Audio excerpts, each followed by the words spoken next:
So another way of measuring division's performance is by looking at residual income. So residual income is controllable profit. If you're a manager, remember we're interested in controllable profits, less an interest, and then you've got some extra money left over.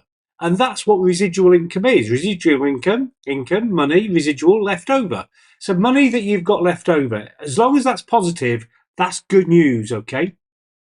If you're a division as a whole, you're not looking at controllable profit, you're looking at traceable profits.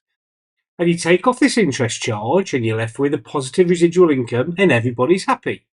The question is, how do you calculate that interest charge? What is that interest charge? Well, people give you money, debt holders, shareholders.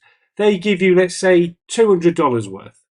And they want in return their cost of capital, they want 20% back. That's the interest charge. They want 20% of 200, which is 40.